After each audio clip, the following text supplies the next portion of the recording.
famous man once said, workers wear denim, and the thinking man wears corduroy. I guess that kind of makes me a working man then. I'm not really sure I like the sound of that.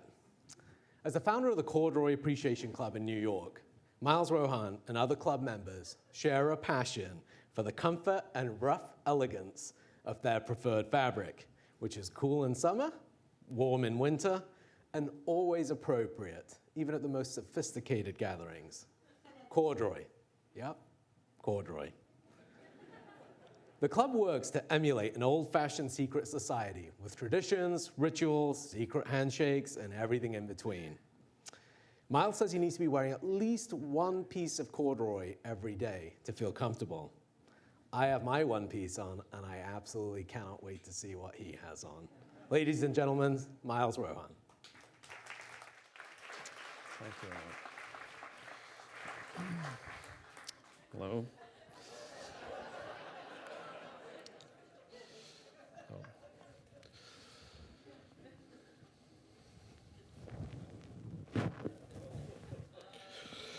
Sorry. Thank you so much for having me. The Corduroy Appreciation Club is a social club I created in New York. The Corduroy Club, as Anand said, and I think I said that quote, by the way, I think that was me. It was meant to emulate old American clubs like the Moose Club and the Elks Club and ancient orders like the Masons and the Knights Templar. Like those organizations, the Corduroy Appreciation Club has secret rituals, a special handshake, has a mascot, has a mission. But most importantly, though, the Corduroy Appreciation Club only meets on dates which resemble corduroy. In just 3 days from now, it'll be 11/11. That is the date that most closely resembles corduroy. On 11/11, we meet for grand meetings. January 11th, or 1/11, is the date which second most closely resembles corduroy. Those meetings are less formal. But everything about the Corduroy Club is grand. Corduroy is always capitalized when written. Nothing is more important in the world to the Corduroy Club than corduroy. Nothing. The date which most closely resembled corduroy ever, or at least in this millennia, was November 11th, 2011. Over 400 people attended the final meeting held in New York, but the day was recognized in places around the US and the world, England, Denmark, New Zealand, Japan, and elsewhere. Unlike previous 11/11 grand meetings where 2 pieces of corduroy were needed, 3 were required for this meeting. Corduroy appreciators of every kind imaginable came from throughout the United States. A group even traveled from London. There was a corduroy fashion show. That is a, let me use the laser. That is a corduroy bikini, as you can see.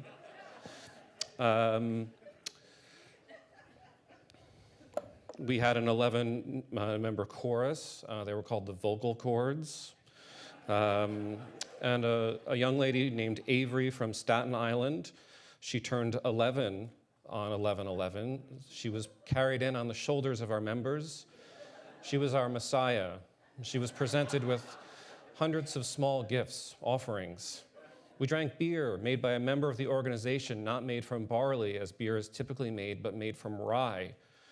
It was called corduroy. At the grandest meeting on 11/11, a couple who had met at a Corduroy Club meeting on 11/11/2007 got married. The bride wore a white corduroy dress made by a couture designer. The groom wore a corduroy suit. Another fellow, not a groom, felt compelled to have a corduroy tuxedo made.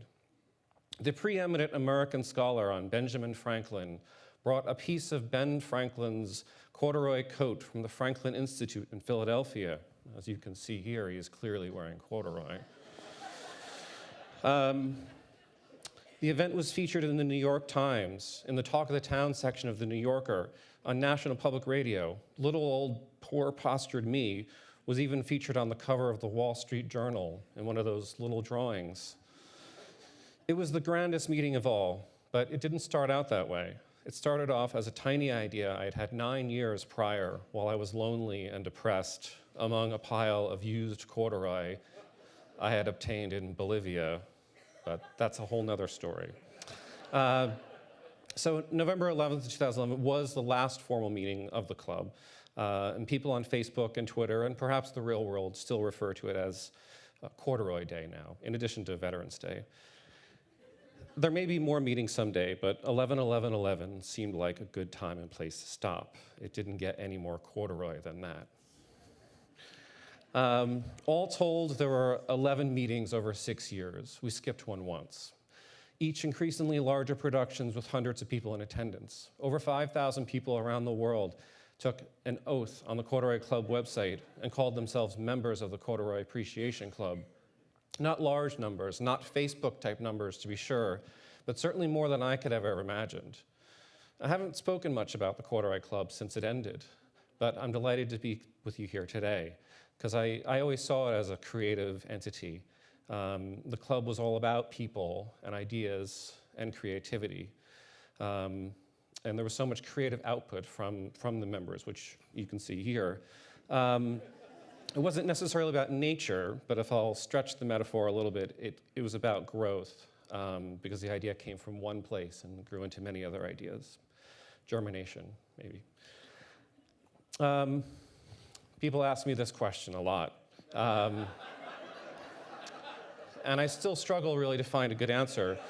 It was something I had to do, and the best I can come up with is that I thought it would be funny. But it was much more than a joke, because it was a lot of work. My wife nearly threatened to leave me on many occasions.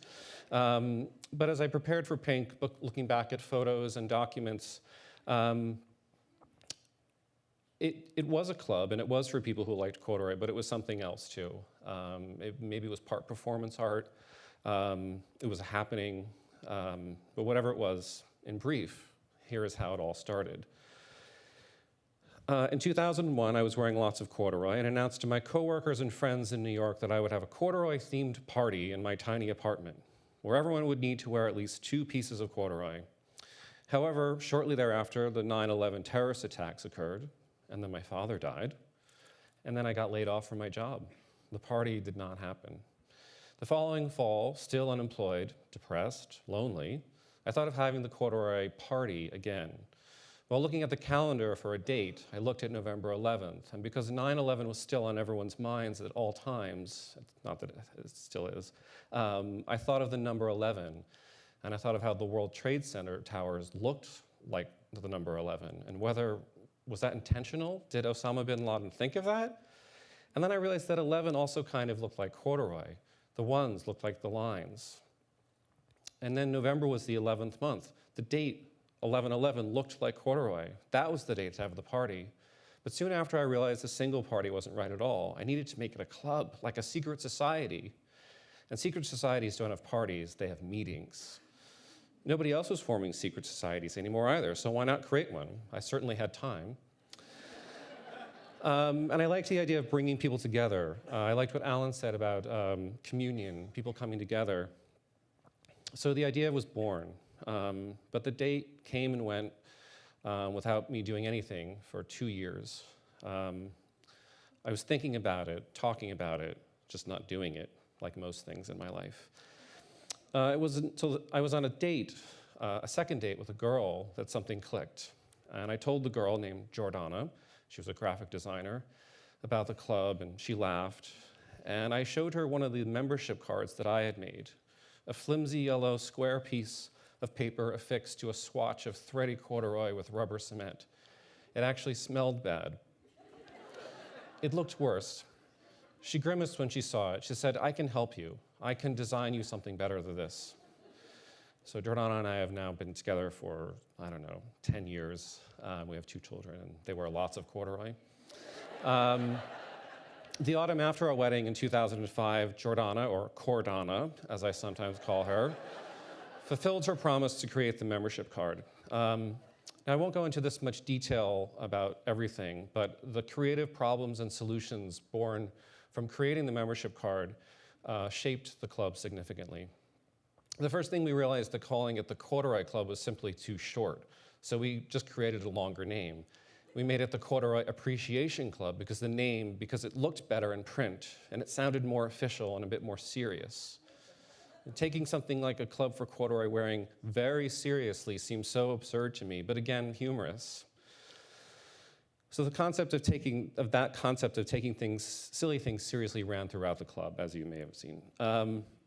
Also, the Corduroy Appreciation Club could not be confused with anything else, such as Corduroy Club as a nightclub, which incidentally, I think there was a corduroy club in the 1970s in New York, but I don't think they were into corduroy. I think they were into leather. So Jordana felt there was too much empty space on the membership card. The club needed a symbol or a mascot or some kind of, because that's what secret societies have. But what? A drawing of a little piece of corduroy? That was too literal. A pair of corduroy pants? Too limiting. It should be an animal, I thought. A bird? Too small. An elephant? Too Republican. And then I thought of a whale, just because they have those ridges, and they kind of look like corduroy. And the raised portion of corduroy is known as whale. So this is whale, W-H-A-L-E, and then we have whale, W-A-L-E. So quickly, layers began to develop atop the original idea. And one thing, the whale, there's the membership card. And so the back of it has corduroy, and I have one on me if you'd like to see it. And the whale should always be facing left, because that's generally the political way that I think corduroy leans, or this way. So before the first meeting in 2005, people had a lot of questions, and I had to explain things. So it became necessary for me to speak to an audience. I had to write a speech. The speech became known as the State of the Corduroy Club and Corduroy. As a failed writer and attempted actor in college, these speeches became my favorite bit of creative output. I could espouse on the mysterious origins of corduroy. That's me, had a meeting. As you can see here, the ancient Egyptians, along with beer and many other things, invented corduroy. I could talk about wild ambitions for the club, building a clubhouse in Manhattan. It's a schematic, and there's a secret tunnel at the bottom. There's the whale. I could talk about how 11/11/11 was approaching. See, at this point, it was only 1,400 days away. I think I've skipped something. I could talk about the time Charles, the Prince of Wales, gave away a pair of corduroy pants to charity. What was he thinking? The US presidential election became about, of all things, corduroy. We had what we called the Corduroy Caucus. And a year later, when Barack Obama was elected, the selection of corduroy couches in the Oval Office. I don't know if you can see these. Clearly, he was listening. And a good deal of time at meetings was also spent talking about our enemy, because clubs need something to rally against. They need to have a purpose. So our nemesis is velvet. And, velvet really is very similar to corduroy. But we were kind of playing on the fact that, people discriminate, because their color, their skin is different. And so it's just, not that that's funny or anything, but it's velvet. So we hated velvet. Velvet named products were poisons. Velvet wearing celebrities, we boycotted their films. This is Tom Cruise. And this guy is in a band. I don't remember which one. Music from the Velvet Underground was banned, and the mere mention of the word would draw boos and hisses from the crowd. Thankfully, I wasn't the only one talking at the meetings. Others would be called upon to volunteer to give presentations on corduroy. From the beginning, I had advertised the Corduroy Club would practice strange rituals. In my imagination, secret clubs did this stuff all the time, sacrificed children, tattooing themselves, running around naked in the dark. And I think this element of danger, coupled with something as innocuous as corduroy, drew people to the club. I'm running out of time. But I've decided, because I like Sarasota so much, that I'm going to reveal some of the secret rituals here today. The core rituals practiced at most 1111 and lesser 111 meetings were the following. So we have, there's no photography during secret rituals, so no photography now either. So this is wailing, and wailing is the intentional act of creating the corduroy noise, of rip, rip, if you will. And wailing is achieved by rubbing the whales together. And so I have an audio track here. Can we play the audio track, please?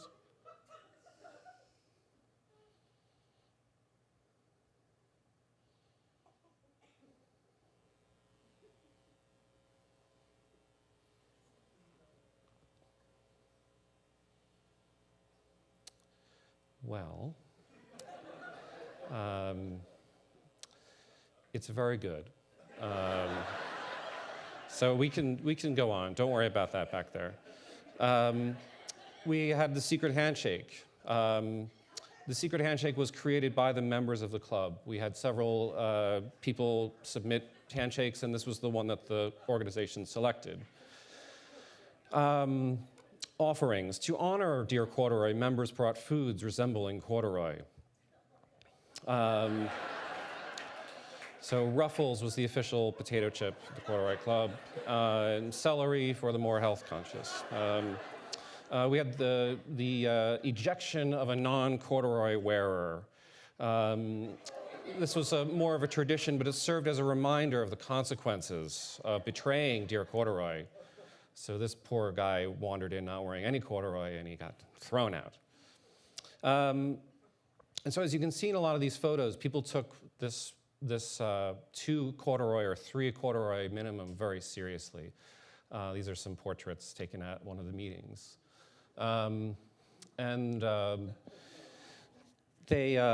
We would give out these awards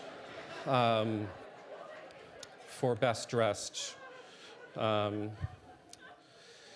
So speaking of awards, for the entire existence of the club, I tried to present a special Lifetime Achievement Award for wearing corduroy to one person in particular, because this person really struck me as the poster child for corduroy wearing. But every year this person, or his handlers, he's a rather reclusive gentleman, ignored our requests.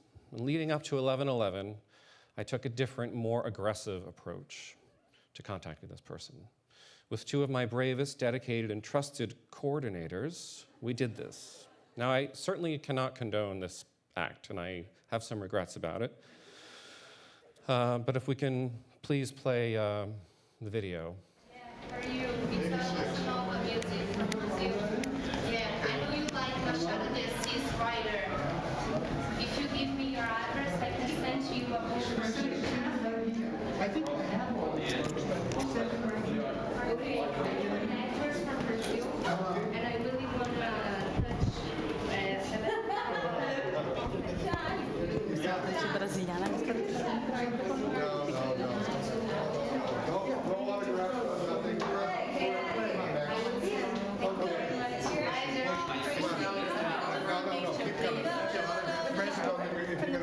Corduroy Appreciation Society, and that is for you.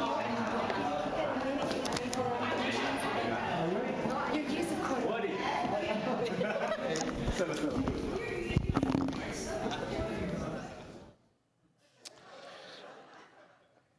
So in the packet of information, there was an invitation. It was rather beautiful and elaborate to attend a meeting. He did not attend, but someone else created this plush of Woody Allen made out of corduroy. And there was lots of stuff like this always happening at all the meetings. It was beautiful. And while on the subject of auteurs, corduroy auteurs, I have to mention Wes Anderson.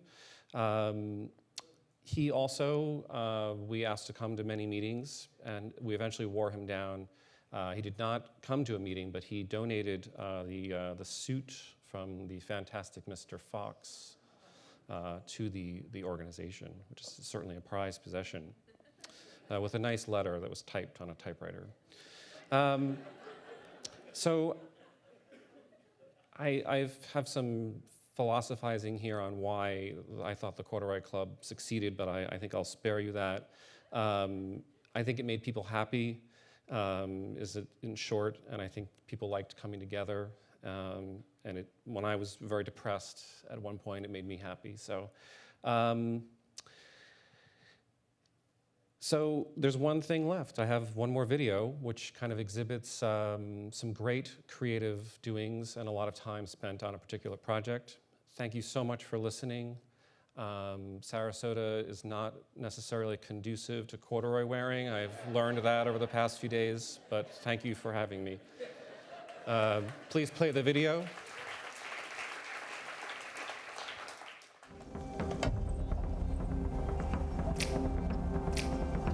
Fantastic.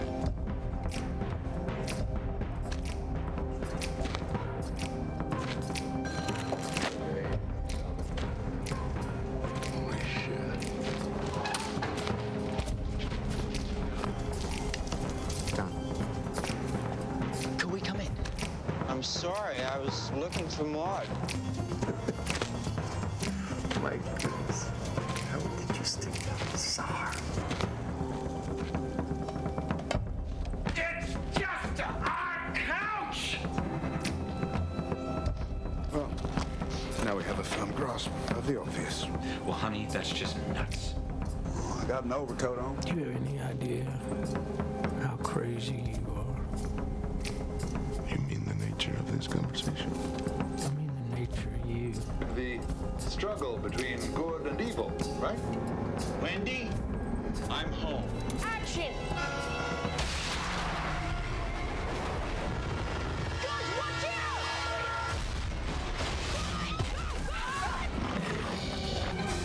Run!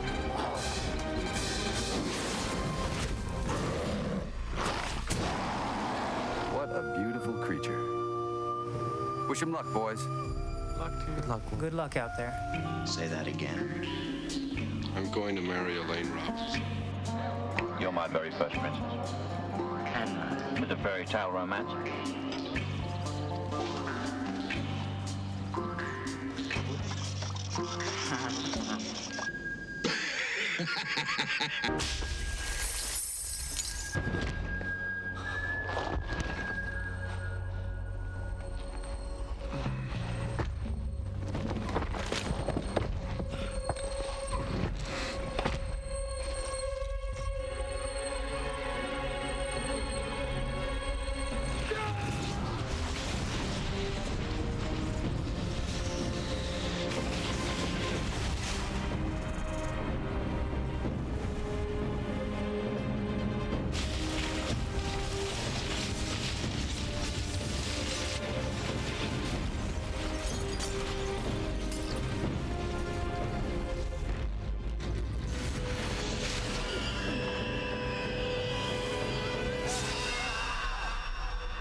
Ladies and gentlemen, Mr. Miles Rohan.